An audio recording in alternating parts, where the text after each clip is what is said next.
Today, we have 3 scholars and 3 undergraduate students who will provide context and commentary to deepen our understanding of these and other events.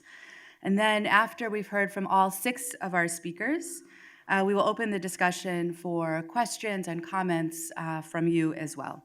So, the logistics of today's event.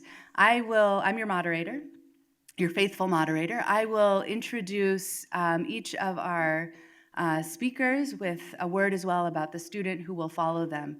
Our scholars will speak for about 10, 12 of that amount of minutes, followed by brief comments from a student, and then I will introduce the next speaker, and then the third set of speakers after that. I will note even before we begin that we do have one scholar here with us from the University of Chicago, so we are expanding in that direction as well, and that's Kathleen Ballou, who will speak not first, so you'll hear more about her in a little bit. So, with that, it is my pleasure to introduce Dr. David Shayevitz, who is Associate Professor of Medieval Jewish History in the Department of History here at Northwestern, and Director of the Crown Family Center for Jewish and Israel Studies. He is the author of A Remembrance of His Wonders, Nature and the Supernatural in Medieval Ashkenaz, which was published in 2017. Today, Professor Shayevitz will address the pre-modern history of anti-Semitism, and after he speaks, we will hear from Ariel Sheffi, who is a junior studying English, political science, and legal studies, for her comments. David.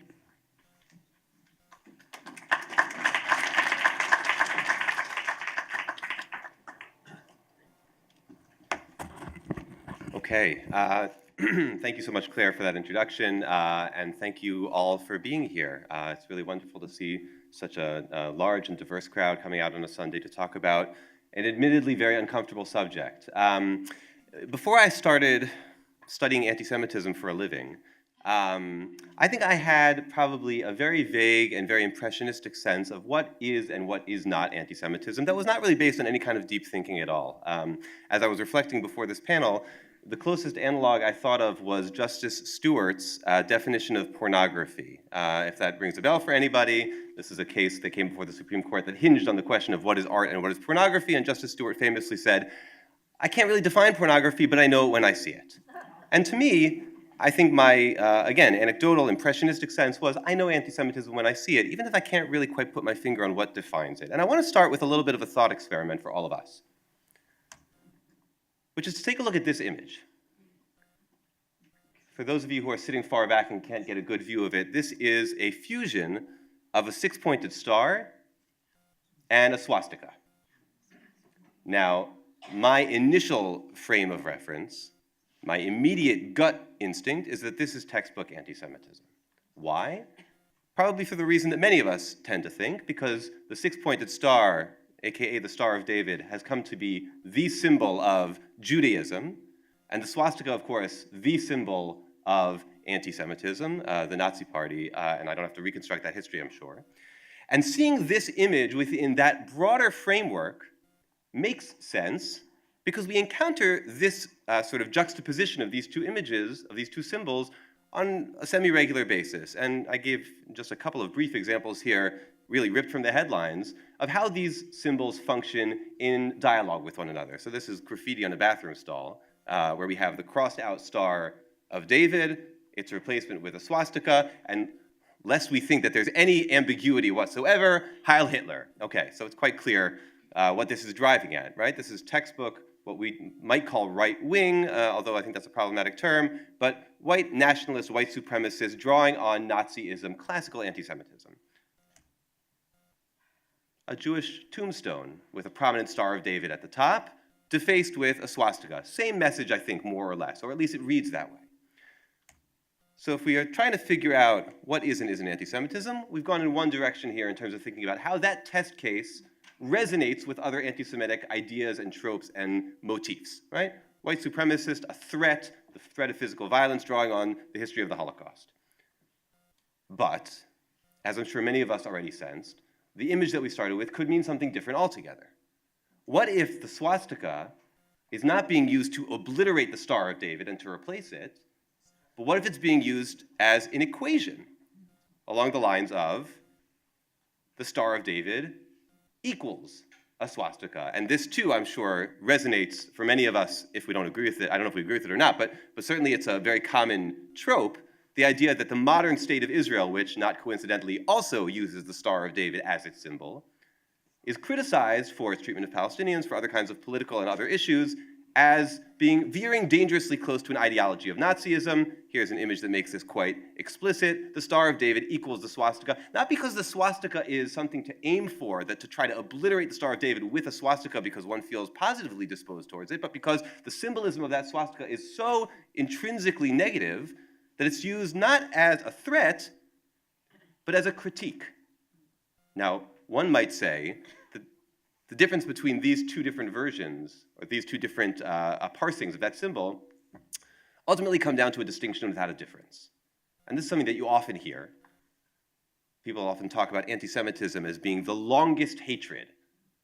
And you will read or hear, or some people hold these beliefs very strongly, that whether we're talking about quote-unquote right-wing anti-Semitism or quote-unquote left-wing anti-Semitism, they meet on the question of the Jews. And so maybe it is striking, in fact, and illustrative, that the same symbol can mean different things, but both of them targeting Jews in an anti-Semitic or unacceptable manner. So I think that's a very common, and it certainly was common for me, the idea of anti-Semitism as the longest hatred has lots of resonance in lots of different contexts, including, this is the website of the United States Holocaust Memorial Museum, anti-Semitism as something that is transhistorical, that is constant, that is able to be structured into a pattern so that over the course of, as this says, 2,000 years, we have anti-Semitism again and again and again. Right wing, left wing, doesn't matter, it's all anti-Semitism. However, the question I didn't ask, but I think the most important question to consider, is where that image we started from appears. Because let's say theoretically that we found it in a context like one of these. This is a six-pointed star with a swastika superimposed over it. I don't know if this rings bells for anybody, but if you found yourself in Southeast Asia, in Hindu contexts, these would be two overlapping symbols of sanctity. The swastika as a symbol of blessing or abundance, and the six-pointed star as one of good fortune. The two of them together intensify one another's power, so to speak. And so if we found an image like this one, in a context where we knew that it wasn't about quote-unquote anti-Semitism, but about something else, so then the symbol itself would take on a different, more equivocal meaning. And just to give you a sense of where this functions, so this is the exterior of a building in which, again, we have alternating symbols, six-pointed stars and swastikas, not as a reflection of Nazism, but as a decorative motif. Up until relatively recently, the swastika even functioned that way in American culture. So here is a Hallmark greeting card featuring the swastika. In ancient days, swastika possessed a magic charm and shielded its possessor from danger and harm, etc., etc. This is like the roses are red, violets are blue of the early 20th century. Or the Coca-Cola bottle opener, which is a swastika. Or swastika fine-eating California fruit. Again, these are just a few of the examples of many that I think illustrate that the equivocal meaning of the symbol could be right-wing threats to Jews, it could be left-wing critiques of Israel, or maybe it's not about Jews at all. Maybe it means something different altogether, and the only way we can tell is based on context. Now, just to keep things interesting, I didn't know this until I started doing some searching. This symbol, the fusion of a six-pointed star and a swastika, is in fact a symbol of a UFO religion called Realism, which is a cult that has about 100,000 people worldwide, including in the state of Israel. Again, if you see the symbol in one setting, you can't generalize to what it means in other settings. And so when we come back to the image with which we started, I would want to emphasize the last line here, which is that continuities in form sometimes mask really important differences in content, in function. Just because we see the same thing in different settings doesn't mean it always means the same thing. And the only way you can tell the difference, we're going to take questions at the end, is by looking at specific context. And as a historian of the pre-modern era, this is what I try to do for a living, to look not at broad overarching patterns in isolation, they're important obviously, but also to pay attention to the more detailed, nuanced, contextual historical settings out of which those patterns emerge. And I want to give you now a couple of brief examples that come from pre-modern history and also a little bit from modern history that I hope will complicate what we mean when we use the word anti-Semitism. So let's come back again to the book cover. I didn't really introduce this before. It's the cover of a very, very influential book by a historian named Robert Wistrich, one of the premier historians of anti-Semitism of our time. Again, he titled the book Anti-Semitism, the Longest Hatred, precisely to argue that anti-Semitism has been around forever, for thousands of years. And again, that's very intuitive, and I think there's a lot of scholarly weight to that as well, because we see in the first century, in the formation of Christianity, in the Middle Ages, in early modernity, we see lots of instances that are easy to group together into a pattern called the longest hatred, namely anti-Semitism. But when we poke at that a little bit further, so it emerges that anti-Semitism actually was invented relatively recently.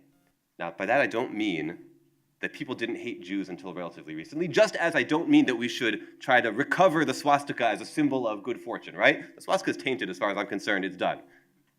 But it wasn't until the 1880s that the German term Antisemitismus was first invented by a figure named Wilhelm Marr, who either invented it or certainly popularized it. And you can get a sense of Wilhelm Marr's approach to the Jews from the book cover to one of his most famous pamphlets, which is called Der Sieg des Judentums über das Germanentum, the War of Jewishness against Germanness. And this is really in the setting leading up to modern history, the idea that the Jews as a racial group are fundamentally distinct from and incompatible with Germanness, namely Aryanness, right? The idea that Jews are a race and Germans are a race, and the two of them can never mix. They can never sort of make room for one another because they're fundamentally opposed to each other. Anti-Semitism is his scientific term for hatred of Jews predicated upon this ideology. Until 1881, there was no term anti-Semitism that one could use to group together 2,000 years worth of history. Now, in the 1880s, that perspective becomes a very widespread and a very influential one. So this is the cover of the French translation of the Protocols of the Elders of Zion. You can make out the Jew clutching the world in his grasp. Or this is another French source. This is a campaign poster for a candidate running for election in 1889. And you can see he is the candidat antisémite, the anti-Semitic candidate. That's not an attack ad, right? That's a pro ad. Vote for the anti-Semitic candidate, the one who knows that Jews are categorically distinct and can never be integrated into our surroundings, into our society. So when Wilhelm Marr makes up the word anti-Semitism, and when it catches on like wildfire, the question for historians to ask is that a new word for what is fundamentally a timeless phenomenon? And so even if people didn't have the word anti-Semitism before 1881, it's the same phenomenon and always has been? Or do differences in terminology actually shape the way that we construct patterns out of history? Maybe before the term anti-Semitism existed, the phenomenon of anti-Semitism didn't exist, and instead some other phenomenon existed, which we might call Jew hatred or Judeophobia. There's lots of different terms that scholars throw out, and I'll return to those in just a moment. I think one way to test this is by looking back at the pre-modern record. So, in the interest of time, we're going to take two very, very brief examples. This is a verse that I'm sure many of you recognize from the Gospel of Matthew, one of the earliest, quote, anti-Semitic sources, and this has been called by some historians the most anti-Semitic source in history. This is where the Jews call for the crucifixion of Jesus and say, we accept the blame, we realize that we're killing God, we are doing so because of our malice, I'm reading a little bit into this, and his blood should be upon us and upon our children. This is the origin of the Christ killer motif, the idea that Jews have killed Christ and collectively bear responsibility for it. Now, within the longest hatred paradigm, this is just one more sort of incident within a long-term trajectory of anti-Semitism. But when we look at it in its historical context, as I'm sure many of us know, this is actually a fight among Jews about Jews, because Matthew was a Jew. Jesus was a Jew. The Jews who called for Jesus' crucifixion, all Jews. In the first century, debates over Jesus' divinity were an internal Jewish affair, and only much later, hundreds of years later in fact, did Christianity become a Gentile, quote-unquote, phenomenon rather than an internal Jewish one. So is this about anti-Semitism in a way that Wilhelm Marr could ever have recognized? Or is this anti-Semitism, but being fought out, or anti-Judaism, or whatever we call this, we'd have to come up with a satisfactory term, but referring to a fight among Jews about Jews in which non-Jews actually don't function at all. A second example we could come to, and we'll have to just glance over this, has to do with slightly later in the 3rd, 4th, 5th centuries, the extensive writings among Christians in a genre called adversus Judaeus, which means literally against the Jews. There's dozens of texts that are written by Christians castigating Jews for their blindness, for their ignorance, for their lack of spirituality, right? They write these in huge abundance. They say things like the Jews are murderers of the Lord, murderers of the prophet, rebels, full of hatred, etc., etc., etc. It goes on like that. Textbook anti-Semitism, right? Except the scholars have pointed out that adversus Judaeus texts, by and large, are not about Jews at all. These are texts that were usually addressed by Christians to other Christians, in which they used the symbol of the Jew as a kind of a critique. Instead of calling somebody a heretic, you'd call them a Jew, because having read earlier sources, they knew that Jew had this sort of connotation of negativity. Now, that's not to say that it's good, but it's not about Jews at all, right? If Matthew is a fight among Jews about Judaism, then the adversus Judaeus texts are actually fights among Christians about Christianity. Now, is there a category of anti-Semitism that can encompass both of those and everything else over the course of 2,000 years and make it into one neat, tidy package?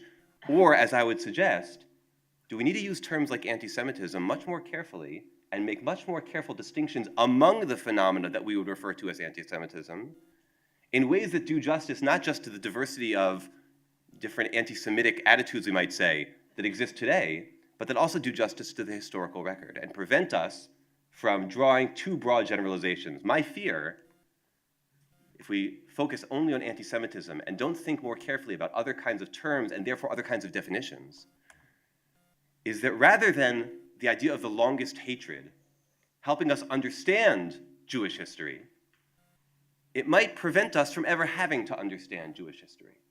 Because once we posit that anti-Semitism is a thing that exists and always has existed and doesn't really change over time, or at least doesn't change fundamentally, it's 2,000 years old and it's ever present, well, then the answer to why things have happened over the course of history is because anti-Semitism. It answers a question rather than posing a question to us that we can then explore historically. So let me be careful. I'm not saying anti-Semitism isn't a useful term. I'm not saying certainly anti-Semitism doesn't exist.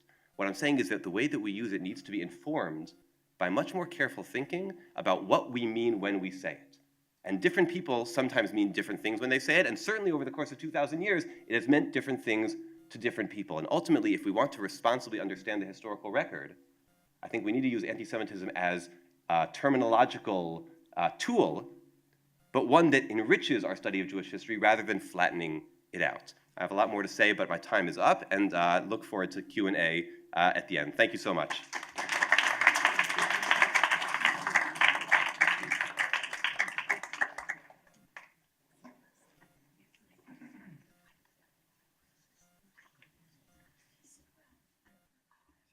Okay. Oh, sorry.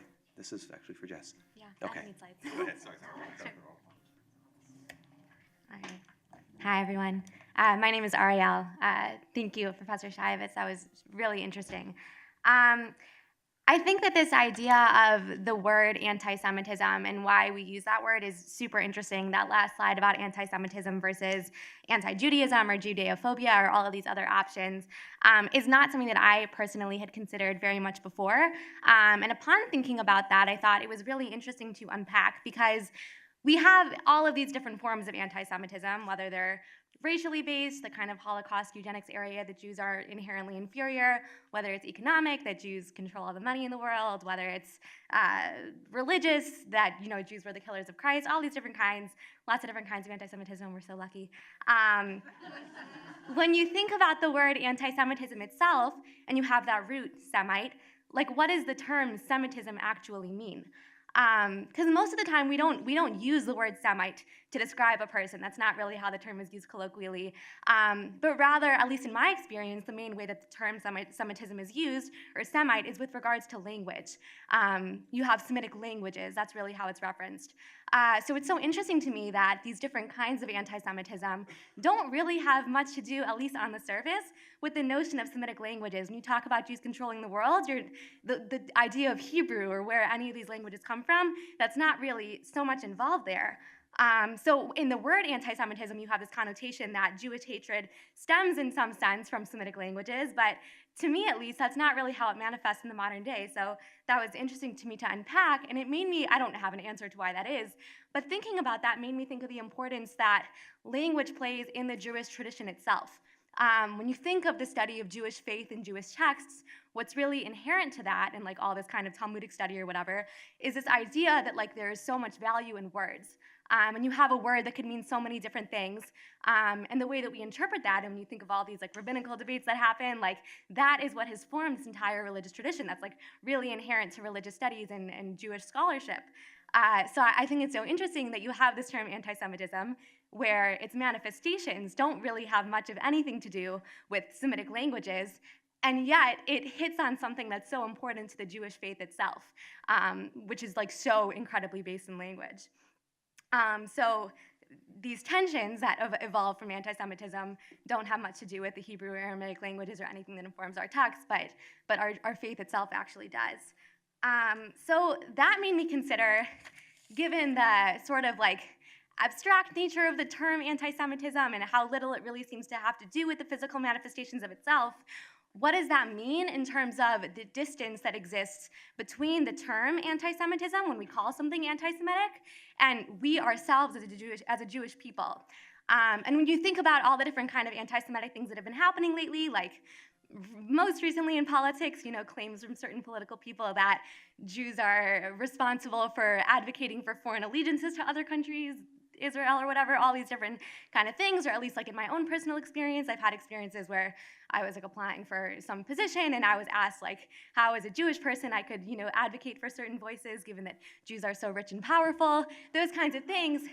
Is there a difference when you say, I'm not anti-Semitic, but the Jews XYZ, versus when you say, I'm not anti-Jewish people, but the Jews XYZ? Like, what is the cognitive distance, not cognitive dissonance, but cognitive distance, I guess, that arises there when you call it anti-Semitic and don't explicitly reference like the anti-Jewishness that is like so integral to that? Because for us, like we all have very intimate connections to like what the word anti-Semitism means because we see it so deeply, but for like other people, given that the like etymological background of the word anti-Semitism doesn't on the surface have very much of anything to do with the way that anti-Semitism is manifested in the modern day, like how does it become, like does it become more acceptable in people's minds for someone to say I'm not anti-Semitic but the Jews insert anti-Semitic idea here than it would be to say I'm not anti-Jewish but the Jews insert anti-Semitic idea here, when that self-contradiction and sort of like logical fallacy of saying that is so clearly obvious. So those were just some thoughts that I had about that. I think that's basically all the time that I have. Thanks. Okay. Is this on? Anthony?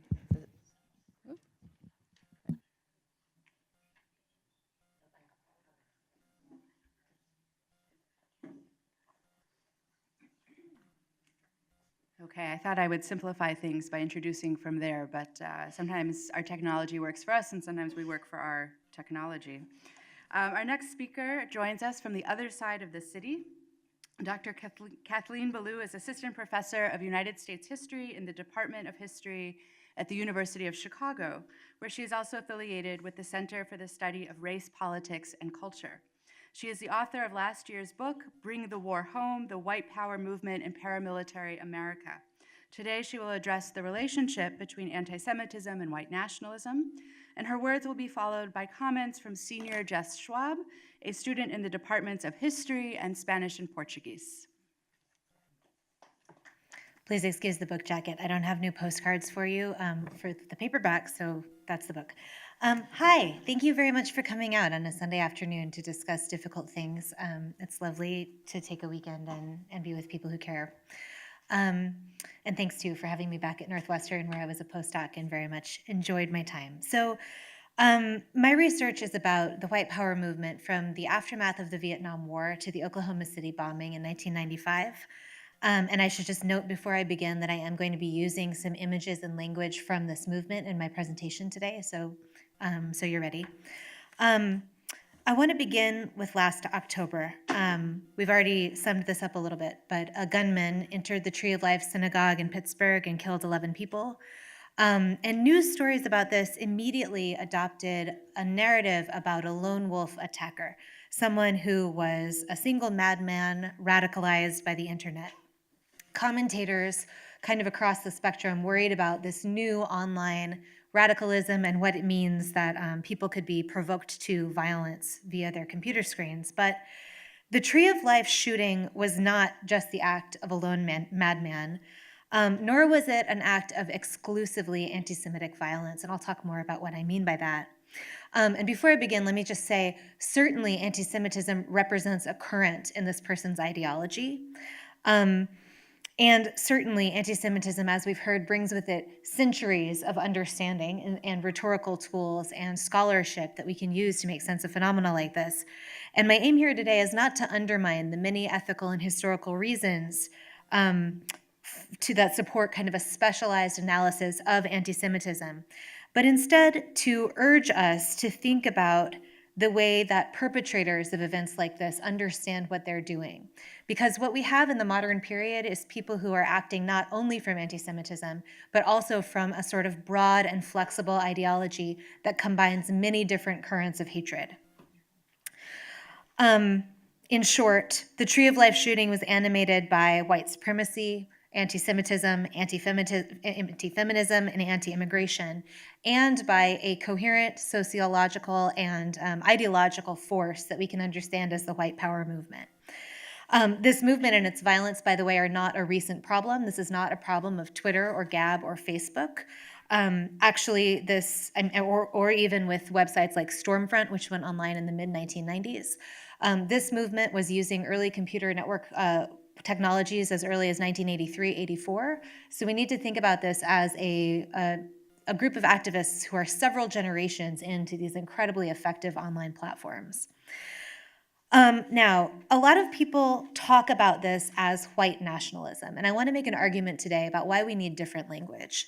When people think about white nationalism, that is perhaps correct from a political science perspective, but it tends to convey that the nation is the United States. So when I hear white nationalism, I think of the Klan in the 1920s, right? And here they are marching on the National Mall, wearing the white robe and hood, but with their faces uncovered, right? And this is emblematic of the Klan in the 1920s, which is all about clubs and joining and social membership, even as it's carrying out racist and anti-Semitic violence all around the country. That's not what we're talking about from 1983 forward. From 1983 forward, the nation imagined by white nationalism is a transnational white nation. And the future that this movement is attempting is not for peaceful electoral change, but for the genocide of everyone who doesn't fit into what they would consider our people. That includes all Jews, all people of color, all race traitors, all communists and college professors and journalists, and others who are seen as not part of the whole. What I'm looking at instead is a paramilitary movement that is intent on race war. Beginning in 1983, they are cohered around a push to overthrow the federal government. They carry out a wide variety of illegal activity ranging from assassination of people to robbery of military weapons and materiel. And they also use a whole bunch of different strategies that are deliberately designed to obscure what they are, which is a social movement. They are trying to disappear as a social movement even as they're doing this. And as you can see here, one characteristic of this movement is that it brings together groups that had previously been disparate. So Klansmen and neo-Nazis, skinheads, radical tax resistors, posse comitatus, and other groups like that. It's a sort of a milieu of white power belief. So white power activists in this period understood anti-Semitism as one part of a linked and coherent worldview. So the gunman at Tree of Life, Robert Bowers, wrote in his final post on Gab, which for those of you who might not be familiar is kind of like a right-wing version of Facebook. He wrote, quote, "Invaders that like to kill our people," referring to Jewish people. "I can't sit by and watch our people get slaughtered. Screw your optics, I'm going in." Now, that is clearly on its face an anti-Jewish, anti-Semitic message, right? No one is arguing this. But we would miss critical information if we ignore what he repeats twice in that message, which is our people. The our people here is white people. And this is how a shooting at a synagogue relates to his other posts, where Bowers expressed his concerns about the caravan of immigrants allegedly coming to the border, which was at that point still thousands of miles away. It links to anti-immigration, and both of these ideas are understood as related not to sort of what popular culture has described as a oblique and soft demographic change when white people will no longer be a minority in the United States, right? This movement experiences that moment as racial annihilation. This is an apocalyptic threat. Bowers had a number of other ideological ties to the white power movement that were immediately visible on the social media, including slogans like 14 and 88, which refer respectively to the 14 words, which is a slogan from the white power movement about securing the future for white children. And then 88 is a code for Heil Hitler. He also posted several positive references to the Holocaust, reposted some references to the Zionist occupational government, and reposted some things about Jewish people being descended from Satan, which, as outlandish as this sounds, is actually a central tenet of a religion called Christian identity that's popular in this movement in the 80s and on. So what I want to propose to you is that the history of the white power movement gives us some context that we need to understand how to perceive, talk about, and oppose violence like this in our present moment. And actually, this movement founded itself with a event very much like what happened in Charlottesville just a few years ago now in August. And in that clash, as you may know, members of the alt-right chanted through the streets about Jews will not replace us, and then clashed with counter-protesters, and there are ongoing legal things coming out of that. But this is very much like an event much earlier, which happened in 1979 in Greensboro, North Carolina. And there, a protest called the United Racist Front, which was a group of neo-Nazis and Klansmen bound together, opened fire on a leftist demonstration who had amassed for a Death to the Klan march and killed 5 people. We can talk about what happened after that with trials, but this is how I got into this book. They had a Truth and Reconciliation Commission about this in Greensboro in 2005, largely because none of these gunmen were ever convicted of any criminal charges, and the city ended up finding only one of the deaths wrongful for the one protester who was not a card-carrying communist at the time of his death. In the Truth Commission, people, which was non-governmental and completely voluntary, perpetrators and people affiliated with Klan and neo-Nazi groups came to these events and said, I don't understand. I shot communists in Vietnam. Why wouldn't I shoot communists in North Carolina, right? That's what got me into this project, because this collapses meaning in so many different directions. It collapses peacetime and battle. It collapses war and abroad. It collapses different kinds of enemies into one sort of racial category. And I began to look at this, and this is all the way through the archive, people are talking about it this way, that the war has come home, and that what they are doing is first continuing the project of the Vietnam War in domestic spaces, and then waging war against the government specifically because of its betrayal in Vietnam and elsewhere in the 1970s and 80s. It also sort of led me to realize that despite misconceptions to the contrary, white power was a social movement that united people across the country, included men, women, and children, was rural and urban, young and old, people highly educated and not educated at all. It included religious leaders on down to prisoners and felons. It was a broad-based social movement, even though it was a fringe movement. I'm going to sort of skip ahead a bit just for, well, I will say this. We are in a moment now where we share several things in common with the earlier kind of heyday moment of the white power movement in the mid-1980s through the Oklahoma City bombing in 1995. We are, first of all, at a moment of profound distrust in public institutions and loss of faith in the state. We are at a moment of intense immigration and anti-immigration debate. We're at a moment of job insecurity, as we were in the 1970s and 80s. And we are at a moment when the political establishment, or at least the executive establishment, seems to be telegraphing some amount of friendliness to this kind of politics in the mainstream.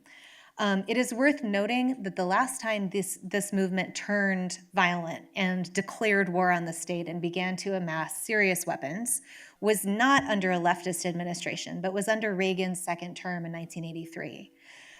What they found in that moment was that people in this movement talked about this as they had gotten a friendly president, but his moderation meant that electoral politics could never deliver the kind of change they wanted, and it was proof to them that the time had come to do violence instead. And this is what's very concerning about things like the Coast Guard officer who was arrested last week, who was talking about the use of targeted violence to achieve his ends. One of those acts is not concerning in and of itself, right? He has an assassination list. He had a very weak plan about how to get biological weapons. But what we have to figure out how to do is to put these actions together into sort of a web, because that's what they are. They're joined by an ideology. They're joined by a social movement. The only way to oppose this kind of violence is to understand them as connected. So in the book, what I'm looking at is sort of a timeline that begins with the massacre in Greensboro in 1979, this revolutionary turn against the state in 1983. This movement then grows into the militia movement and generates the Oklahoma City bombing in 1995. And it's worth just underlining that that bombing is the largest deliberate mass casualty event on American soil between Pearl Harbor and 9/11. We still don't have a story about it. People still think of it as the work of one person or perhaps a small group of people, but McVeigh was actually deeply embedded in a social movement. He had a deeply coherent political ideology and a lot of ties to other people. And it's also worth remembering that by their lights, the goal wasn't Oklahoma City. The goal was an act like Oklahoma City that would awaken the white public to wage race war. So we haven't seen the upper limit of violence. We haven't seen the end game of any of this. Okay. So just in my last few minutes, I want to just take a moment to kind of underline what my main points are here. I talked a little bit about the idea of fighting the Vietnam War at home. After every major combat operation, after every return of combat veterans in American history, we see an upsurge in vigilante violence. I thought this was going to be a Rambo story, perhaps, where disaffected veterans come back and wage war. It's actually not that. We see violence increase among all ages of the population, among both genders after warfare. What we see instead is this ricochet, where a very small number of highly weaponized and highly skilled veterans are able to mobilize civilian groups into paramilitary structures in order to augment the kind of violence they can wreak against civilians. So if you remember nothing else about all of this, I hope you can remember that the main point here is that war comes home, and the kinds of violence we wage in other parts of the world do ricochet home and hit us again in the civilian spaces in all kinds of different ways. A couple of other things. First, although my book is the first cohesive one about this movement with a historical lens, this is not a new story. Everything I write about in Bring the War Home was covered at the time, and you may have read about some of these events. We saw footage of Klan paramilitary camps like this one on Good Morning America and the Today Show. The Greensboro massacre became the subject of a Saturday Night Live sketch. I mean, a very bad, not funny one, but there it was. But what this history shows us is that because of misunderstanding and because of over-reliance on a lone wolf narrative that seeks to break these events apart from one another, we forgot what this meant. We didn't have an apparatus for understanding and a way of putting these events into historical context. The American public never really reckoned with white power violence. We knew and we forgot. And then finally, although there are many misconceptions about white power activism that contribute to this problem, the history really can show us how to do better. When we discuss white power violence as the work of madmen and lone wolves, for instance, we completely miss the fact that it's a social movement. And this is the story of women, too, and the archive shows that marriages, religious ceremonies, and even summer picnics were as important to this movement as marching through the street and burnings and acts of violence. Without seeing it as a social movement, it's very difficult to understand these actions as interconnected, which is a necessary first step towards confronting them as political and as terrorism. So what seems new is not new, but what I want to talk about today, perhaps more in the Q&A, is what we can learn from the past and about the possibilities that this history might offer us for confronting anti-Semitism and racism in the present moment. If there is a way to move forward from the Tree of Life shooting, it has to include a change in the way that we think about these events. When violence has an ideology, we can understand it. And when violence has a history, we can learn better how to confront organized racism and anti-Semitism and how to prevent future recurrence. Thank you.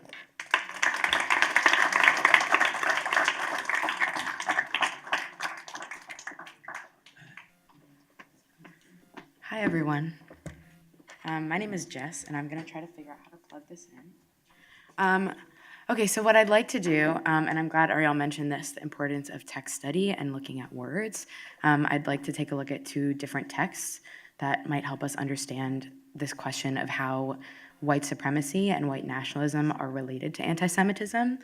Another thing I learned from the Jewish tradition and from my mother is that you should always listen to your Jewish female elders. So both of the texts are going to be from Jewish women, as I believe is really important. The first thing I want to do is draw out a point that Professor Billu was just talking a little bit about. I think when we think about the history of anti-Semitic violence, now I'm thinking specifically about the history of the United States, we tend to think in episodic and quite shocking terms. I remember having conversations with my family after the Pittsburgh shooting this fall at the Tree of Life Synagogue and thinking about the ways that this incident as an act of violence and as a mass shooting against a specifically Jewish community was particularly shocking and outrageous. I'm thinking also about the lynching of Leo Frank as another example of a really potent example of violence directed against Jewish communities in ways that we don't often see in the US context. And I say that to say, not that these incidents were not horrible and tragic, but to try to ask a question about how we might see them in the larger history of US violence and white supremacy as well. And part of what's really interesting to me as a student of history, and particularly the period kind of right after Professor Billu was talking about, is the extent to which racism, and specifically anti-Black racism and anti-Semitism, are really intertwined in the ways that white supremacists and white nationalists, as well as the systems of white supremacy and racism that still function in our country, see both Jews and people of color. The first thing I want to talk about is a text by an activist and an educator named Melanie K. Kantrowitz. And she's writing in 2007, although it sounds like it could have been written yesterday, a little bit about the relationship that Jews in the US have to other forms of violence. And I'm just going to read that. And Jews, she asks, along city streets and state highways where Black and brown people are routinely stopped, harassed, sometimes tortured and killed, it is fair to say that some Jews pass freely, however typically Jewish or European they may look. In stores, no one immediately pegs us as shoplifters. Encountering these Jews in an apartment building lobby or elevator, no one assumes that we don't belong. Hate violence against these Jews is manifested, almost always, in Jewish spaces or to Jews who visibly mark themselves, usually religious, observant men. So I think this is a really interesting question that she's asking us about the relationship that Jewish communities in the US, who, again, as I mentioned, were not unfamiliar to violence, particularly anti-Semitic violence, but we might have a different relationship or a connected relationship when groups who also see other groups, especially communities of color, as inferior, target those groups using violence.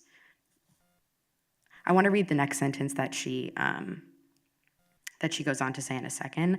But the other question this text, I think, really asks us is how should we understand the specific relationship that anti-Semitism takes within a US context that, in my own experience for an Ashkenazi young Jewish person, has granted many of the privileges of American wealth, American access to education, and American access to neighborhoods that are much nicer than many other immigrant communities or other communities, specifically communities of color, have had access to over the history of the United States. Melanie K. Kantrowitz is going to complicate this analysis for us a little bit in the next sentence. She says, what about the other Jews, the ones who don't look white, the ones who by anyone else's definition are not white. Jewish African Americans, Jews from the Middle East, Jews from Latin America, Jews from Ethiopia, the Caribbean, India, China, Jews of any race who choose Judaism. And to answer that kind of question, I want to turn us to Yavila McCoy, who's an educator in the Jewish community, who's going to speak a little bit about this question of not where white supremacist idea of racism and anti-Semitism are actually coming together, but how we might think about racism within the Jewish community as part of our obligation to fighting anti-Semitism, becoming aware of the ways that that kind of racism is manifest within our own community. So she's being asked, how is the Jewish community doing with racial justice issues within the Jewish community? What I would say about the Jewish community is that we need to pay closer attention to our relationship with whiteness. One of the things that being a Jew of color causes to come higher in terms of people's consciousness is that there is such a thing as white Jews, and often people don't take seriously that experience itself brings with it privileged access and resources that complicate our relationship to racial justice in order to have a conversation as dimensional and that brings you into relationship with some integrity and accountability. We have to both talk about being Jews of color and then talk about being white Jews. And you can figure out what the relationship is between those things internal to the Jewish community. Okay. I think this might seem disconnected. How are we thinking about anti-Semitism as it's manifesting politically, violently, or how are we thinking about these issues as within a Jewish community being the most inclusive and equitable within our community as possible? But I actually just want to draw out that those two things are a lot more related than we might think. Part of the way that white nationalists and white supremacists see anti-Semitism as different from other forms of oppression is that they see Jews not as inferior, but as superior. In particular, they see Jews as being controlling of other populations who they believe to be undesirable, mostly people of color. And they see things like the civil rights movement and other kinds of advances against racism as being the work of conspiratorial Jews who are helping other marginalized groups gain more access and resources. And so what I'm trying to say today, and what Melanie K. Kantrowitz, as well as Yavila McCoy, and many activists and educators within the Jewish community are encouraging us to do, is to think about the ways that if we really want to challenge white supremacy and challenge anti-Semitism, part of that work requires that we think about challenging racism. Not just racism as it exists in terms of what Kay Kantrowitz is writing about, police violence or other kinds of violence that's the most visible, especially with social media, against communities of color, but also the racism and injustice present within our own community. Thank you.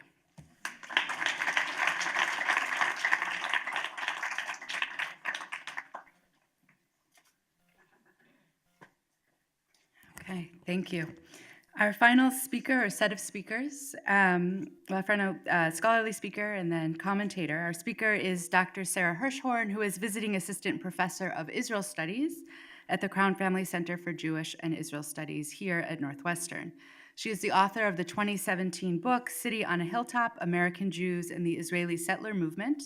And today she will speak about the relationship between anti-Semitism and anti-Zionism. When she is done, Senior Charlie Yellen will comment. He is a student of American Studies and French.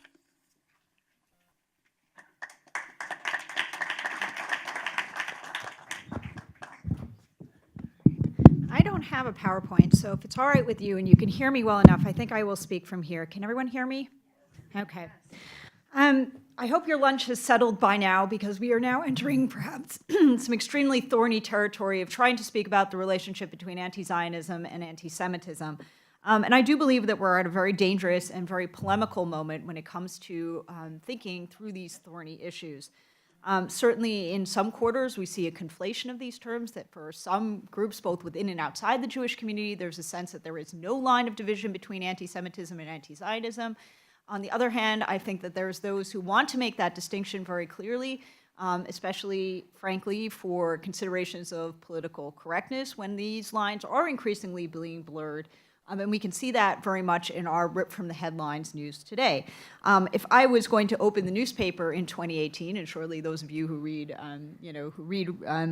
widely in Jewish affairs have seen a very troubling development regarding the relationship between Zionism and identity politics, or what we might also call Zionism and intersectionality, which is originally a kind of legal term that has been brought into the public discourse that tries to say that there are various intersections between within underprivileged groups between, say, race and class, race and gender, race and queerness, that suggests that there are relationships or interlocking relationships between various forms of discrimination. Zionism, however, seems to sit outside of this larger category of identity politics, and we see this manifesting itself in the public sphere. For example, today it's very difficult to be a Zionist in Black Lives Matter, which has become a signatory to the boycott, sanctions, and divestment movement, and generally bills its struggle as one from Ferguson to Palestine, or even perhaps today, in light of the Laquan McDonald shooting, from Chicago to Palestine. We see some question about the role of Zionists within the feminist movement. As Claire alluded to in the introduction to this talk today, Linda Sarsour, a Palestinian-American activist and one of the leaders of the Women's March, has suggested that Zionists do not have a place in the feminist movement because Zionism is a form of oppression and feminism is a form of liberation, so therefore the two are incompatible, and that Jewish feminists that would like to take part, say, in the Women's March, perhaps should consider checking their Zionism at the door in order to be full members of a progressive space. We've seen here in Chicago a few years ago that Zionists were basically pushed out of the Dyke March in Chicago, and it was suggested that they did not have a place in the larger struggle for LGBTQI equality and a larger rights struggle for these groups. On the other hand, we see another curious development. That is that today it's very easy for Zionists, especially a Jewish Zionist, to find colleagues in Christians United for Israel. We see an increasing number of Jewish voters who rank Israel as one of their primary voting objectives within the Republican Party. For example, note Sheldon Adelson's famous Washington Post article where he said, "I didn't leave the Democratic Party left me," and that those who are committed Zionists sometimes find themselves more comfortable today aligned with the Trump administration than they would perhaps with any of the future Democratic candidates for president. We also see even the curious alliances between Zionism and the alt-right, that those who are most supportive of Zionism within the white nationalist camp, perhaps for very different reasons from Jewish Zionists, often find common ground over the issue of Jewish self-determination, particularly in Israel, outside the boundaries of the United States. I wanted to try and speak to this within an historical context, however, and try and understand where some of these relationships have come from, because they are part of a larger history of Zionism and anti-Zionism in the course of the 20th century. I'm working on a book right now about Zionism and identity politics, but I think we need to go on a larger historical journey to try and understand where some of these trends come from. First, I want to try and define anti-Semitism and Zionism for you before we start. As we heard from David, the term anti-Semitism is really very much a recent phenomenon, but perhaps I will use kind of a basic definition of anti-Semitism here is the hatred of Jews, qua Jews, so Jews for being Jews. And Zionism, I will define as Jewish nationalism and Jewish self-determination within some parcel of real estate between the river and sea in Israel and Palestine. So I'm not going to specify borders for you here. I would simply say that the self-determination is within Israel. I also think that we need to consider whether Zionism or Jewish nationalism had the end goal of being a state of the Jews, that is, a state that reflected Jewish national aspirations, or a Jewish state, one that was inflected with Jewish characteristics. Now, this is an ongoing debate within the history of Zionism, but let us think for a moment about that there were, and in fact still are, two alternate paths that this kind of Jewish self-determination could take. I also want to remind us that Jewish self-determination and Jewish nationalism is only one part of an historical kind of menu option that the Jewish people have had as ways to self-identify, and also ways that others have imposed categories upon Jews throughout their history. Jews essentially have three different options. One is to be Jews of religion, Jews of faith, Jews of the synagogue, Jews of the liturgy and of language. This, of course, is one that appeals to many diaspora Jews who are not necessarily particularly interested in other forms of affiliation.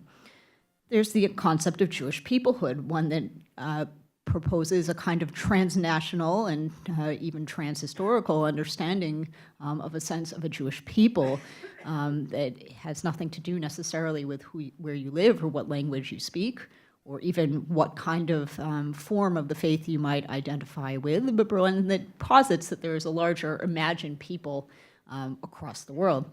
And the third option, of course, is the Jewish nation, that you can identify with the idea that Jews, like many other people, also have the right to self-determination, and that self-determination, I think that at least in the current context, is going to be within the state of Israel. Now, throughout our history, Jews have chosen some of these and not all of these categories for themselves, and especially throughout much of the last 2,000 years of Jewish history, they haven't always had all these options on the table, and they had constraints upon which of these choices were viable. In many parts of the world, they were restricted to being minorities in majority countries, so they were Jews of religion, and perhaps imagined a larger people and aspired for the return of the nation, but it wasn't always historically or philosophically possible. Zionism, of course, is a revolution in Jewish history. For the first time in 2,000 years, there were those who were sitting in Western and Eastern Europe who really began to think seriously about the revival of the Jewish nation. Some were responding directly to the challenge of the Jewish question, this very thorny question about the emancipation and integration of Jews within Europe, as well as physical threats to their survival. So some Zionists were responding directly to anti-Semitism, say Theodor Herzl, who's considered the father of Zionism, whose experience reporting on the Dreyfus trial and more generally observing the rising tide of Western European anti-Semitism, the kind of anti-Semitism that David perhaps was speaking of earlier, saw self-determination as an escape from Western European anti-Semitism. There were other kinds of Zionists who were not only interested in Jews, but were interested in the future of Judaism, say Echad Ha'am, the father of cultural Zionism, who worried more about the Jewish spirit than of the Jewish body. He didn't think that the future state of Israel could be a refuge for all Jews, but he did think that it could become a spiritual center, a kind of beacon to the rest of the world, while the fate of the Jews might, in fact, a majority of Jews would probably reside elsewhere. This was at a time where many Eastern European Jews were, in fact, coming to the United States and other places rather than Palestine. There were those who also saw a kind of integration between Zionism and more humanistic objectives, that their understanding of Zionism was not really only that it should be for the Jews and about anti-Semitism, but about broader goals. Say those who saw a fusion between Zionism and socialism, or Zionism and humanism, like Martin Buber. However, while there are many different forms of Zionism, and I don't think we should see Zionism with a capital Z, that in fact there was sort of a little z Zionism that took many different directions, there was also a long tradition of Jewish anti-Zionism that emanated both from Haredim, ultra-Orthodox Jews in Europe who had felt that Zionism was bringing about the Messianic age by human impulse, and this was in fact resisting the will of God, who should bring about, revive the Jewish nation in Messianic times. And there are, of course, those from non-Jewish perspective who also oppose Zionism, mostly because they wanted to be integrated within the nations in which they lived, and felt that Zionism perhaps would challenge their further acculturation. There's also, of course, a long tradition of non-Jewish anti-Zionism, primarily coming from Palestinians, as well as the Arab community and the larger international community, which has really emanated from the beginning of Zionism and remains a challenge to Zionism today. However, I think we see a major change between the early years of Zionism, when this was all people thinking out loud about what a future Jewish nation might look like, and the actual establishment of the State of Israel in 1948, and more importantly, the 1967 war, which I think brought about a revolution in our understanding of Zionism and of Jewish power. 1967, in many ways, turned Zionism from many parts of the international community from a national liberation movement to the Jewish people, which was what the War of Independence was seen as, at least within the Jewish narrative in 1948, to a kind of white colonialist enterprise. And here we see the beginnings of these discussions about white Jews, in the sense that the Jewish power has now also kind of modified our sense of whiteness in relation to what Chess was saying in terms of our understanding of diaspora Jewish communities in the United States. Moreover, I think there are just a lot of changing ideas that have happened over the past 50 years in relation to Zionism that has something to do with the 1967 war, but I think also has to do with generational change. Many in this room may respond to the threat of the Holocaust and even the 1967 war as a second annihilation of the Jewish people, but I can tell you that today most of my students do not respond to the understanding of Zionism as an ideology of a safe haven for the Jewish people from anti-Semitism. Instead, they see it as one of an ideology of superiority, particularly superiority over a Palestinian people under occupation.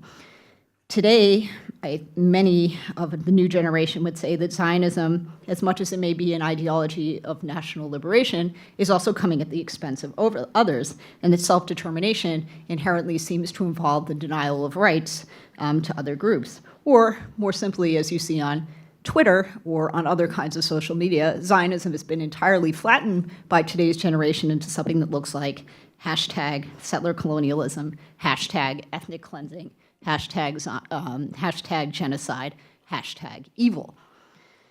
And of course, those who also profess to be anti-Zionists today have changed. This is no longer a debate primarily that emanates from religious communities within the Jewish fold, namely the Haredi or ultra-Orthodox community. In a sense, 1948 solved that question. If David and I were to talk this week, where we can see that there are still many unresolved issues, but ultimately the ultra-Orthodox population of Europe really had very few options, either genocide in Europe or living within a state of Israel, which they don't necessarily accept in ideological terms, but has provided them safety and security.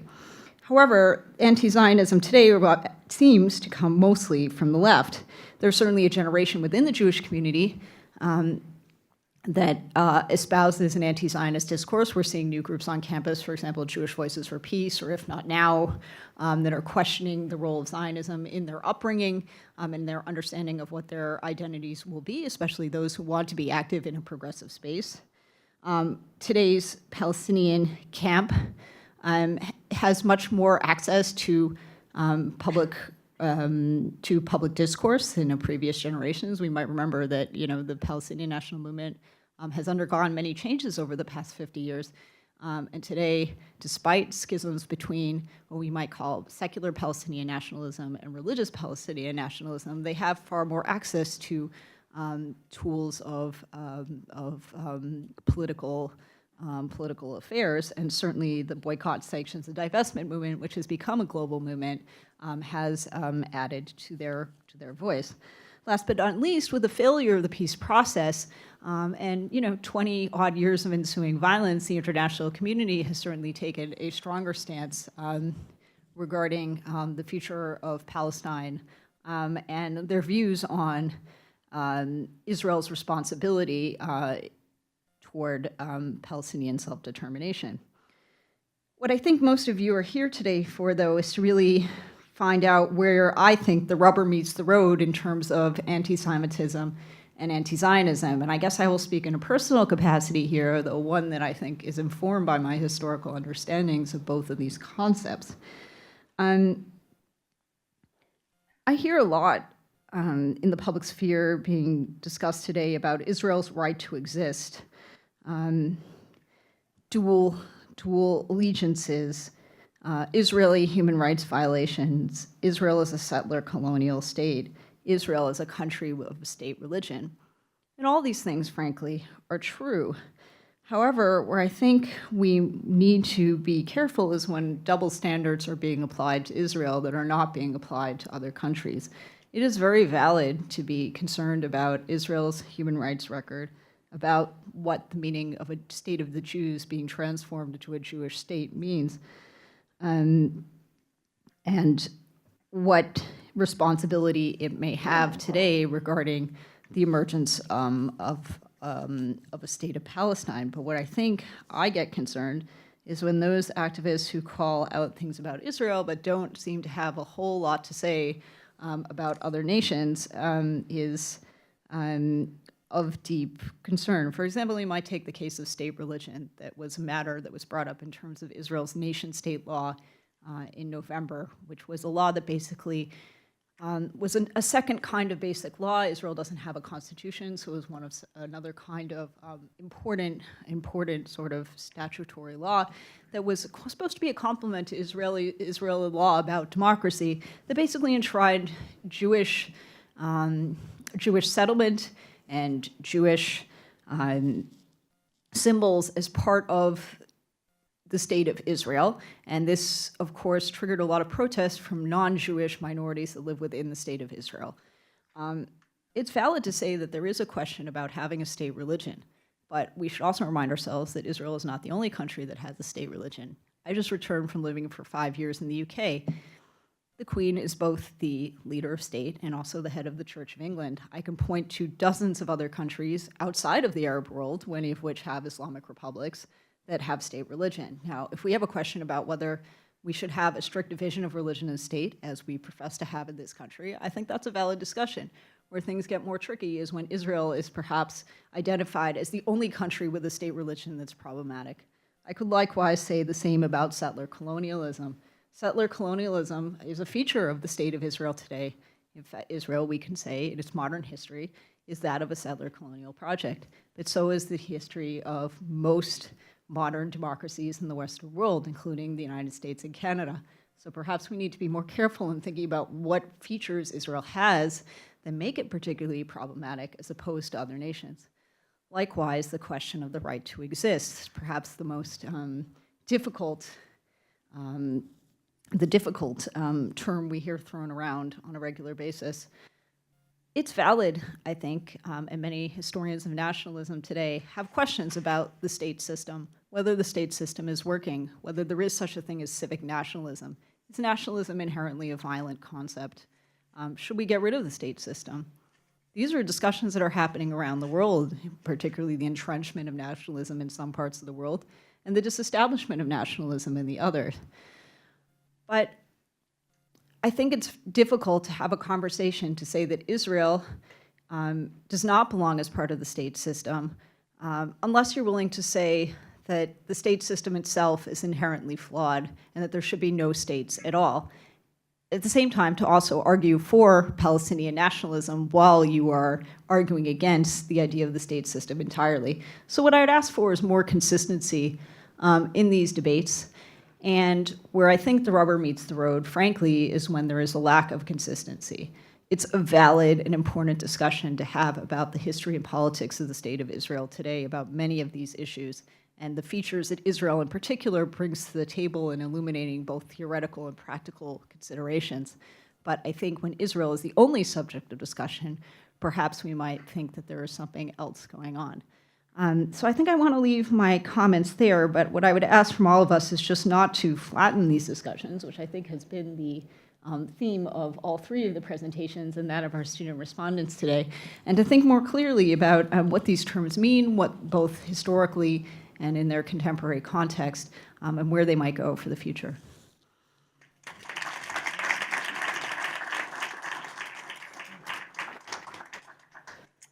Good afternoon. Thank you, Professor Hirschhorn. So, as a student at Northwestern, I'm in my 4th year now. The question about the relationship between anti-Semitism and anti-Zionism has been very present and very active, both in my mind and in my experiences. In the spring preceding my first quarter at Northwestern, the student government passed a BDS measure, and my mom made me consider very seriously whether I actually wanted to attend Northwestern or not, because she was worried about, would I be okay being a Jew on this campus? Is it okay to be pro-Israel on this campus? A year later, in the fall of 2016, Brandeis University published a study naming Northwestern as one of the biggest hotspots of anti-Israel and anti-Jewish activity, noting that a lot of students felt a hostile environment, felt a lot of anti-Semitism in their lives at Northwestern.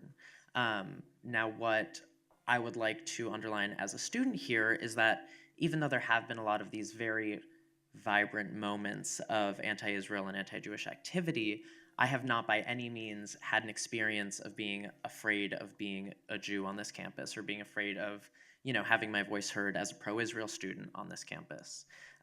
But what I would like to respond to specifically from Professor Hirschhorn's presentation is this question of choices. So she mentioned a lot of choices of different expressions of Judaism, choices about people's expressions of Zionism. And I think as a student, I have been in a position for several years now of having to make a choice between my identity as a Jewish student and as a pro-Israel student or a Zionist, and my identity as someone who's interested in different social justice movements, who wants to, protest other injustices that I see happening both in the United States and abroad. A few years ago, there was a rally on campus against the Trump administration's so-called Muslim ban. And I, along with a lot of other students who are active in the Hillel community, decided to participate because we too felt that Muslim ban did not represent our views. While we were there, somebody dropped a banner that said, if you support apartheid Israel, then you support Trump's Muslim ban. And I think that was a moment that really encompassed this, necessity to make a choice between expressing my Judaism and pro-Israel identity and expressing my desire to participate in social justice movements, similar to what has been seen in different marches, like the Women's March, the Dyke March here in Chicago, and all of that. Now, I think where that leaves us is in a position of having to not flatten these conversations like all of the professors before me have said. And I think that's what is really important and incumbent upon us as Jews, or as people who identify as pro-Israel, is to understand the importance of intersectionality, is to make a decision for ourselves about what we are willing to sacrifice in order to pursue a goal that we may see as greater than our own individual identity.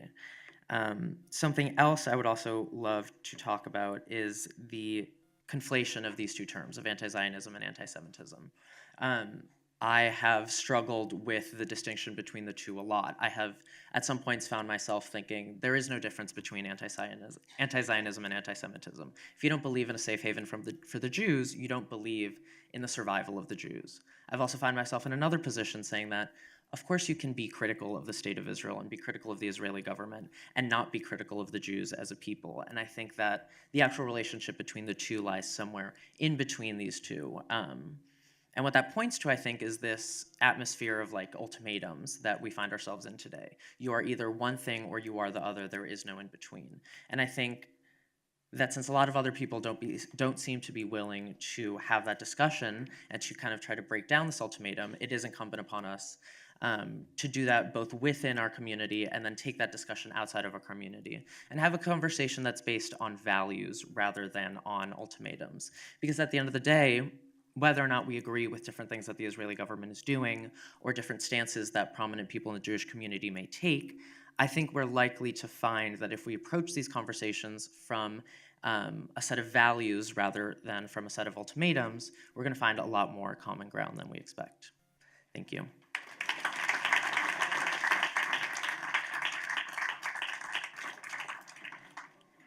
Okay, so I want to thank all of our presenters. I've seen many of you literally sitting on your hands, knowing that you had a question. I hope you held on to it in your mind. I'm going to explain logistically what we're going to do here with so many engaged audience members. We have 2 microphones. I'm going to take 3 questions or very, very brief comments at a time. I'm going to bounce between the 2 sides of the room, 1, 2, 3, and then we'll let our panelists respond, and then we'll take another round of 3. So please be focused and brief. Say questions, not comments. We have a bit of a plan, Helene, but let's focus on questions rather than comments. And we'll let our panelists respond. So, and if I could ask our panelists to share the microphones, because there's 3 of you and 2 microphones, and please be patient with the people running around with the microphones. I'm going to start on this side of the room. Are there questions? Yes. So I don't need a microphone. I went to a lecture when I was Please use the microphone. when I was in college, I attended a lecture by somebody from a sect called the Kunayakatra, some kind of a yeah. Okay. What was that about? Because they were all about against Israel, but against anything. Okay, from this side of the room. Yes, all the way over there. I appreciate the comments and appreciate the time that we have. But no one has mentioned whether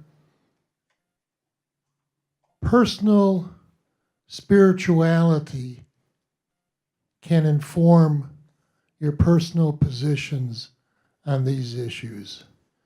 And I thought that was missing. Okay. So I'd like to hear from whoever as to whether their sense of Jewish spirituality, by the way, Okay, thank you. informs. And one more before we turn to our panelists. Okay, Shoshana in the back. Wait, please wait for the microphone. We're a large group. I would like to ask Professor Bello, how big is the social group that you talked about?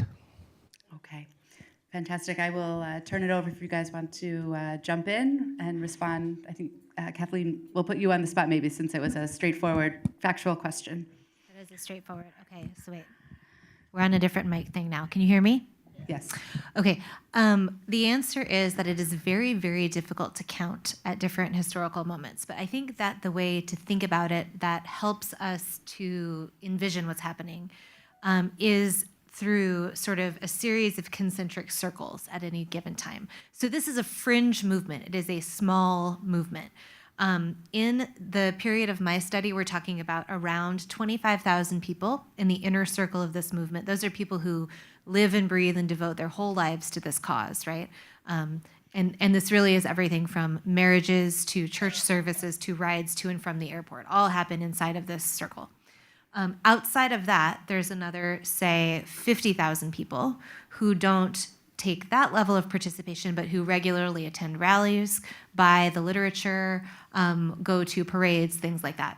Outside of that, there's another ring that's around 450,000 more people who don't themselves purchase the materials, but who regularly read them, okay? Now, those are where we have numbers. You could imagine that beyond that, there's a bigger group of people who would never read something that says newspaper of the Knights of the KKK, but who would agree with some ideas that are presented in it, especially if those ideas come up over, say, dinner at a friend's house or with your barber or in a social interaction. So this concentric circles thing is important for two different reasons. One is it pulls ideas from that inner kind of hardcore group out into the American mainstream, where we see them influencing things like the year David Duke ran for president, some of his ideas made their way onto the Buchanan platform that then made their way into policy. It also pulls people from the outside in order to radicalize those who really could become violent actors for the movement. And then the other thing to think about in terms of size of this movement is that from 1983 forward, this movement follows a strategy called leaderless resistance, which is what we would think of now as simply cell-style terror.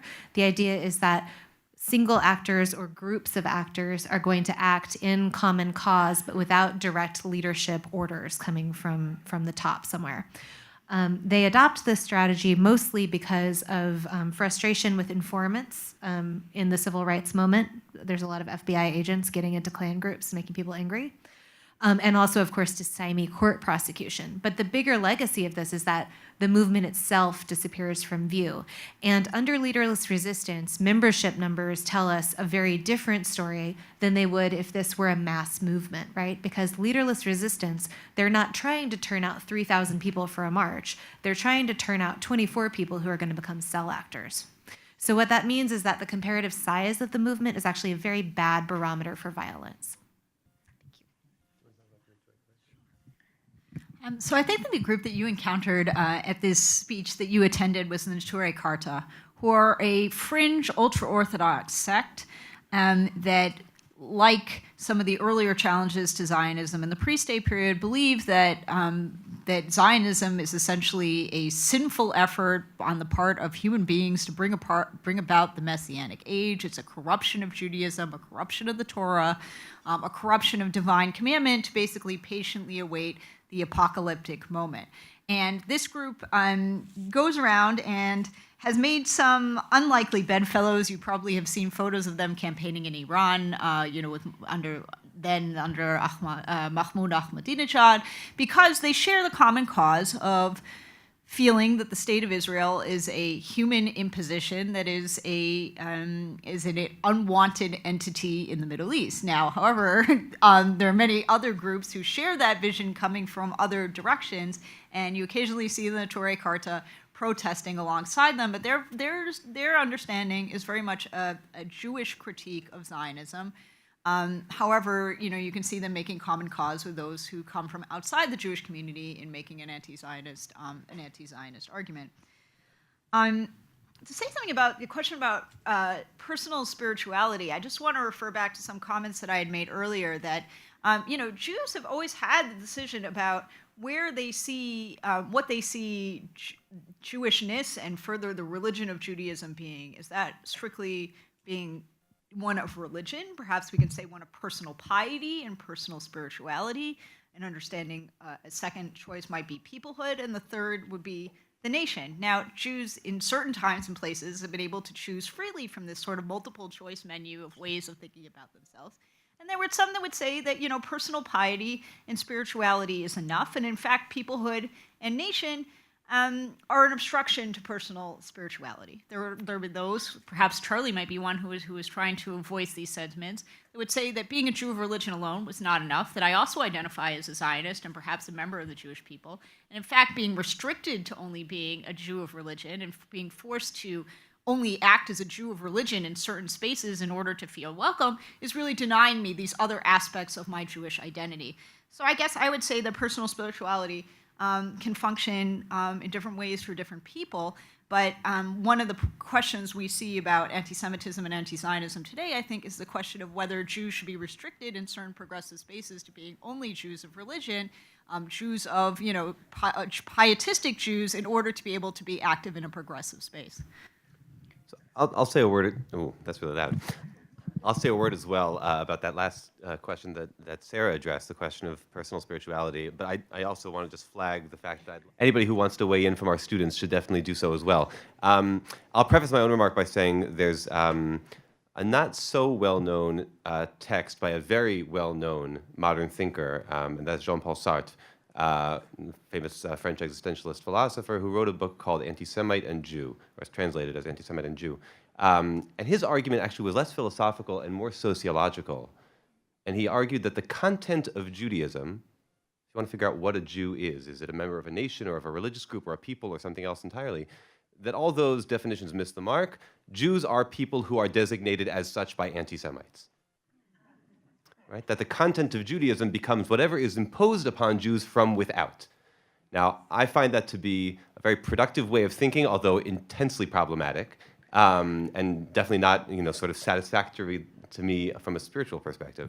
As somebody who studies Jewish history and Jewish culture, but also participates in Jewish culture, and I guess in Jewish history, but I don't know, just by virtue of existing, I would not want my own Jewish way of being in the world to be strictly a response to anti-Semites, and I wouldn't want the content of Judaism to be limited to whatever is imposed upon Jews from without, to the extent that Judaism becomes nothing other than sort of, an Anti-Defamation League effort to combat anti-Semitism.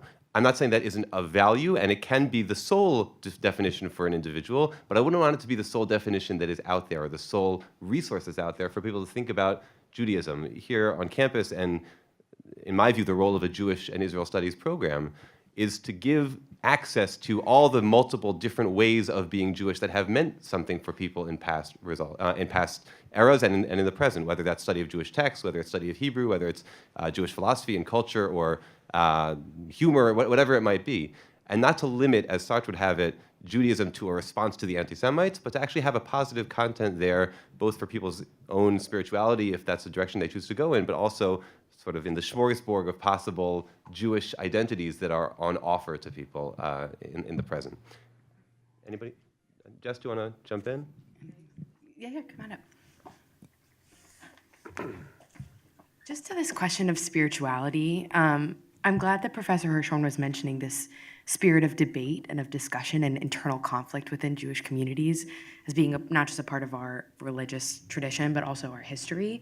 But what I'd like to add, which I don't feel like is being spoken to as much, is that this tradition of Jewish anti-Zionism is not just from the religious or more orthodox sects within the Jewish community, but there's actually quite live debate within Jews on the left or progressive Jews about what their own role and relationship to Israel might be. And so I think Charlie's call is really an important one. How do we hold all of the spaces, especially the progressive spaces we're moving through, to be accountable to the full breadth of Judaism and Jewish expression that we want to have as a Jewish community? But at the same time, how are we holding our own Jewish spaces accountable for celebrating the wealth of ways that young Jewish people like myself relate to the question of Israel and their own Jewish identity? I know as someone who's written about these questions of Jewish identity and Israel and Zionism from a more critical perspective, I've had members of the Jewish community tell me that I'm a self-hating Jew, or I myself am anti-Semitic, or perhaps even not worthy of being in the Jewish community.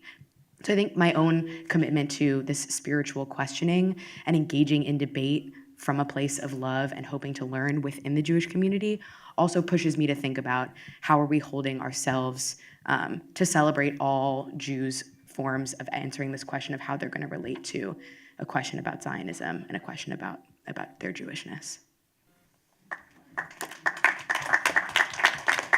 Okay, I'm going to start on this side this time in the back.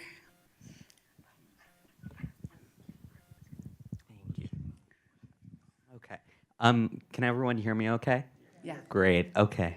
So thank you so much to the panelists and also to the students for their thoughts. Sitting in the audience, I guess, I am struck by how this is a college event, and yet college students, or college Jewish students, are conspicuously absent. And so it seems to me that there is a certain fatigue among young Jews when it comes to the subject of anti-Semitism in particular, maybe a sense that it's not central to our political moment in the way that some other issues are, whether it's policing or race or mass incarceration or what have you.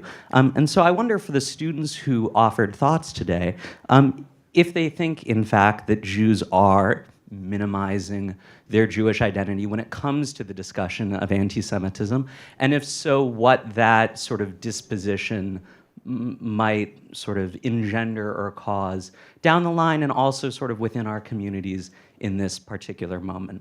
Okay, thank you. We're going to bounce to here in the front row.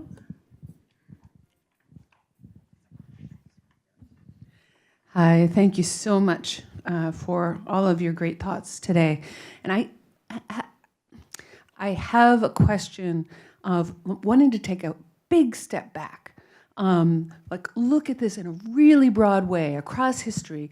There have been periods where Jews, there's not the word anti-Semitic, Jew-hating of Christians, but Jew-philic Muslims.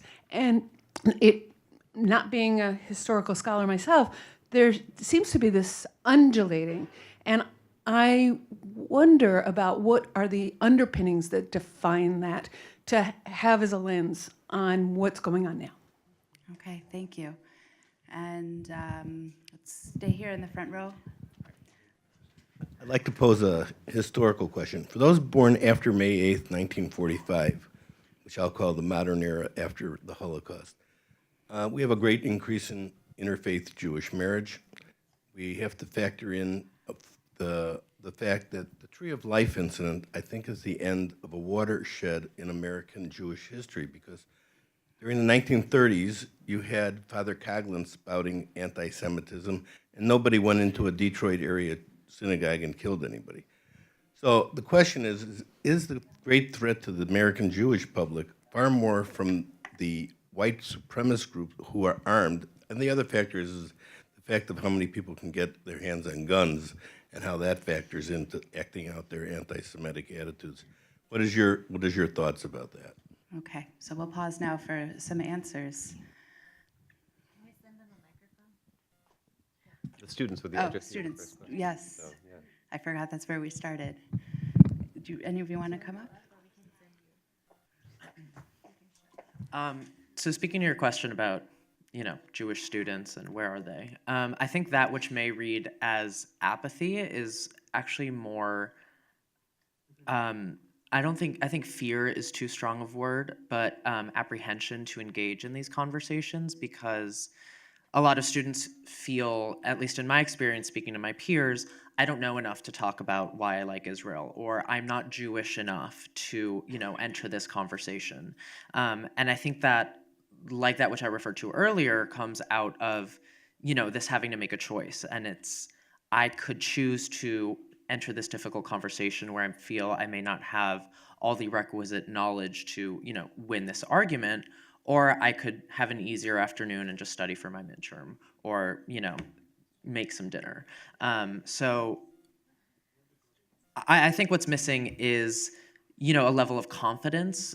Again, this is from my experience among my peers, but a level of confidence in expressing personal viewpoints and personal positions on these issues, which also translates into an apprehension to enter these spaces where we're having these conversations.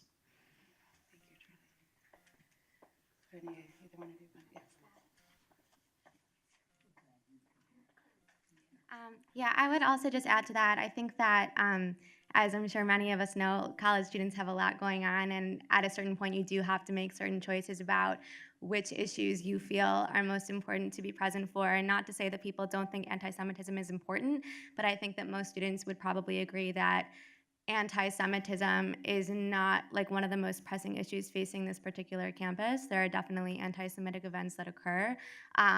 But for me as a Jewish student, I don't feel that I am constantly being, I'm not constantly facing anti-Semitic behavior. And there are a lot of issues, a lot of students, this is a very activist campus, a lot of students do practice a lot of activism and have a lot of things that they feel are very important to advocate for and be present for. And I think at the end of the day, it just comes to what feels most urgent to you in this moment.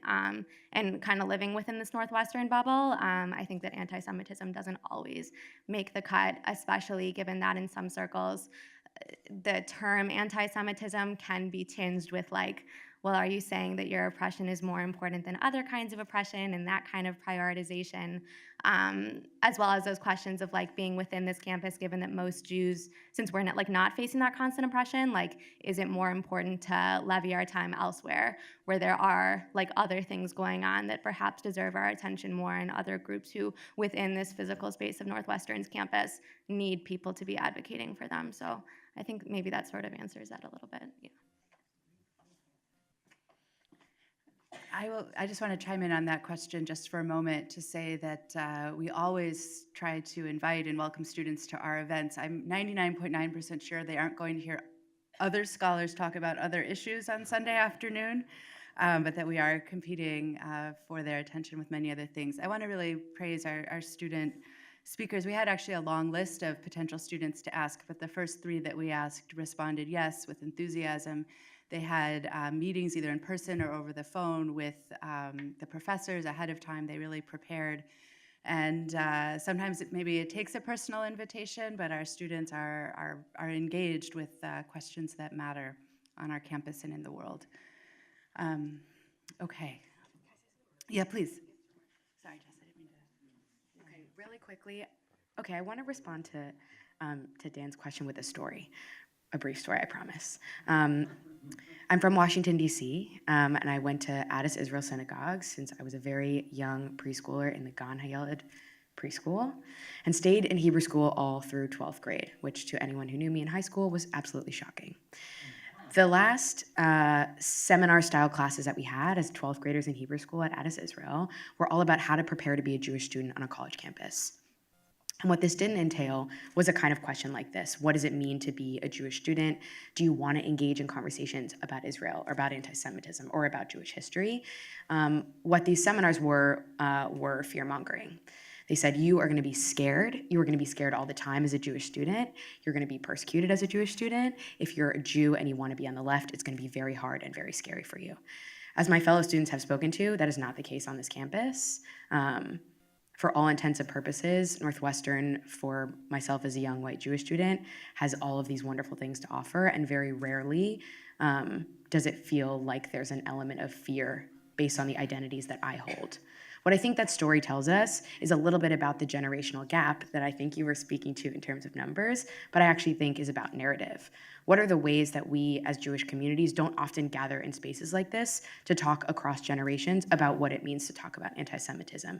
And what happens if the only times we do are rooted in conversations around fear? And especially those kinds of seminars said, if you want to be a not scared Jewish student on a college campus, go look for AIPAC and go look to defend Israel. And I think in many ways, if we want to have a generational conversation, intergenerational conversation that actually students want to show up to, it has to move beyond fear and it has to move beyond Israel. Okay. Do you guys have anything else? I just wanted to respond to the question about the right. Sorry, forgot about that. I just wanted to respond to that question about the right and the left, and to put this perhaps in comparative context, because I've spent the last 5 years of my life living outside of the United States, right? I was living in the UK, and I had broader exposure to Europe, and I spent, as professor of Israel studies, I spent a great amount of time in Israel. And I hear all the time, the problem is the right, the left, may have controversial statements to make, but the danger is white nationalists with guns coming into our synagogues, right? I mean, I think this is probably something that we hear quite a lot. I would say observing the patterns overseas, perhaps that's not true. That if you're looking at anti-Semitism within the Labour Party in the UK, there have been violent personal threats made against members of parliament who are Jewish Zionists. We can see some discussion of anti-Zionism and anti-Semitism within the Yellow Jackets movement in France. If you saw the Jewish French philosopher, who was sort of accosted by a crowd in France. So I would say that we can think more capaciously. The question is what do we determine to be a threat? Anti-Zionism in and of itself is not necessarily a threat. Anti-Zionism is and has been a legitimate position both within and outside the Jewish community for over a century. The question is when does that become an issue that makes Jews feel that their rights are being undermined? So I think we can think kind of more capaciously about what is happening in our world. Certainly access to guns in and of itself in the United States is a kind of unique situation compared to the rest of the world, frankly. This is not something that people living in other countries have quite as easy access to. But I think we should keep in mind that danger.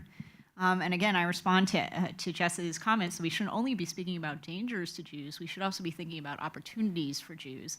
As David has spoken about, a more positive understanding of what Judaism and perhaps even our relationship to Israel might be. But to say that these could go either way, and I have very strong feelings about that. That the United States has had a very exceptional history in its relation to personal danger of the Jews and of sort of solving the Jewish question and Jewish acculturation into American society. But if we look overseas, things are turning out differently, and I guess we'll have to see how exceptional American Judaism and American Zionism really is. Okay. I'm going to do one more round. Oh, sorry, Kathleen. Sorry, I don't mean to delay, but No, I no, do want to. please. We didn't get to this question at all, and I'd like to say something else about this one. I don't think you're right about that, about it being a watershed moment.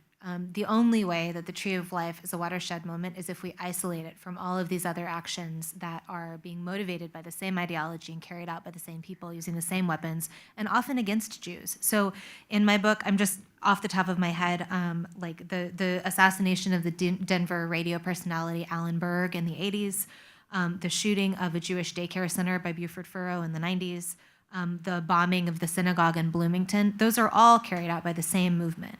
So the Tree of Life is important because so many people are killed, right? But it's not detached from that history. And I think what happens if we think about it as an exceptional moment is we lose the ability to put it into that context that allows a more productive response. It also separates it from other events that are carried out by the same people against other communities, and sort of then cuts short the possibility of sort of coalition building and figuring out how to think about this kind of activism and oppositional politics that might draw people together in common cause. But You were talking about the undulating pendulum kind of, we get into this a lot in history classes, thinking about sort of, well, I'm totally unqualified to talk about anything before the Civil War, so I should turn this to David. So, but just generally, I think like you can look for things like historical context to think about what creates kind of the preconditions for violence. And I think the scholarship there is actually very rich and productive and very sort of, I don't know. There's a lot of things that you could look at. Yeah, I'll just leave it. I'll say a couple more words about that, actually, but first I'll just pivot back here, speaking to multiple audiences, and just add to the list that, that Kathleen sort of briefly sketched out, a shooting just a couple of years ago in Kansas City, where 2 or 3 non-Jewish people were killed on the campus of the Jewish Community Center by a shooter who was trying to kill Jewish people at the Jewish Community Center. And he was Glenn Miller, who is the leader of the White Patriot Party. You saw his group in those pictures. He's a longtime white power activist who, it goes on. Anyway, we can talk more. Yes, which is the one right here that we have, the Race Against Hate. That's the World Church of the Creator. That's also part of this movement.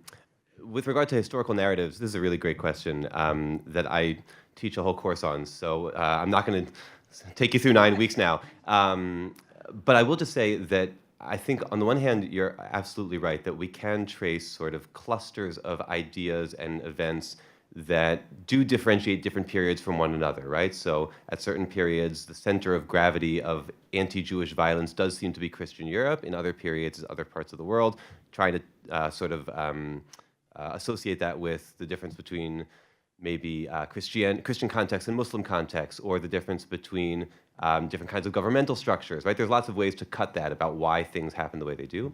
But I think what they all have in common is that when you move a level beyond that, sometimes the narratives we tell about specific historical periods actually tell us more about the period in which we are constructing the narrative than it does about the period under discussion. And by that I mean, just to take 2 really obvious examples, in the aftermath of 1945, there was lots and lots of attention to the roots of anti-Semitism and the sort of quote-unquote lachrymose conception of Jewish history, which is an earlier term, but it basically means a tearful view, a tearful narrative of Jewish history, which is basically all persecution all the time, culminating in the Holocaust. Now, there's some truth to some of that, but you can really easily see why that narrative would make sense to people in 1945 and onward, because just having experienced something, that serves a role. Conversely, in more recent years, there's been an attention by some historians to, quote-unquote, recover the instances of Jewish suffering in Muslim contexts. And I think that's transparently a reaction to some of the tensions that we see today between Jews and both Christian and Muslim Arabs in Israel and elsewhere. And again, knowing the setting in which the narrative is being constructed doesn't diminish or invalidate the narrative, but we need to pay attention to what kind of work our historical sort of research does in our own settings, right? We sort of have to constantly be toggling back and forth between what we're studying and the time period in which we are constructing narratives about what we're studying. And I think that's one dimension that we would need to really explore in order to fully get at your question. I know that there are more questions, but I can't think of a more fitting way to end our afternoon together. So if you do have a question, I invite you to speak directly with one of our panelists, and please join me in thanking them.